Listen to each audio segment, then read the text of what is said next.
Internet may just be a passing fad as millions give up on it. This is taken from the Daily Mail newspaper from December the 5th, year 2000, and it represents something that we see time and time again. Are we on the verge of the breakout acceleration phase?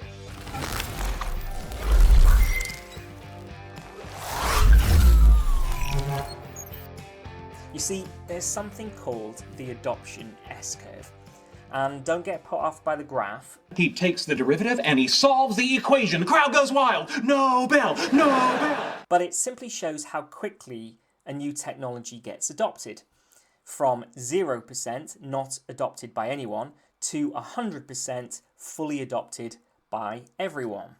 And nearly all technologies follow that same S-curve, with the only difference being how long it takes in years or months. For example, the mobile phone, the original dumb phone, for that to catch on, it took roughly 15 to 20 years in developing countries. Hello, bird! We can usually split the S-curve into 3 periods and the types of people that begin to adopt in each one of those periods. The early build-up phase, this is usually innovators or early adopters who like to try new things out. Even though the technology may not be fully polished, they're happy to tinker. The breakout acceleration phase, this is the early majority. People who adopt when benefits are becoming clearer and their peers are using it. And this is where rapid adoption starts to happen with much larger volumes of people. Then finally we have the saturation maturity phase. This is the late majority and the laggards, people who are perhaps skeptical or change averse, and they adopt only when it's unavoidable or default perhaps. So if we're to look at Web 1, the introduction of the internet, the early build-up was from around 1991 to 1998. The breakout acceleration phase was from around 1999 to 2003, and this is where our Daily Mail journalist was missing the picture.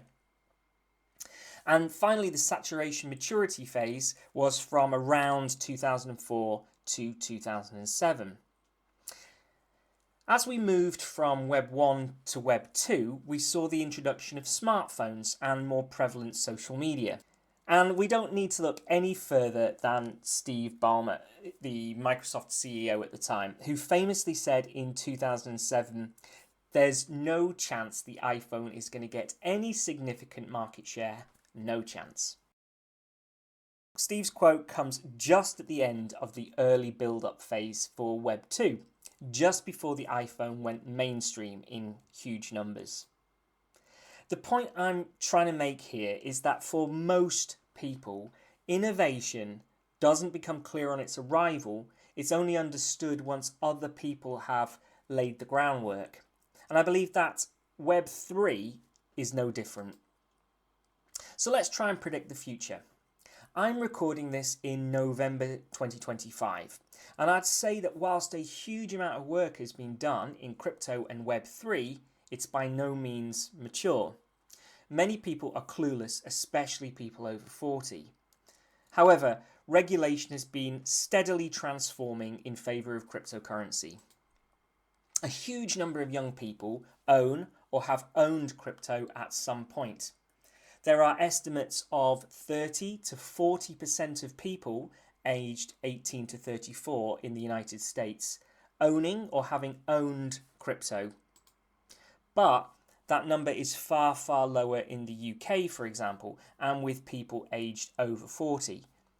And I think that has to do a lot with the narrative of the legacy media especially. People generally think what they're told to think, and of course, media shapes that perception. So, are we on the verge of the breakout acceleration phase? I think we are, but I'm talking about Web 3 generally, from a technology standpoint. Subscribe to White Mirror and follow along as we explore Web 3 and decentralization. No one should be left behind, and we intend to make it really, really easy and enjoyable for everyone.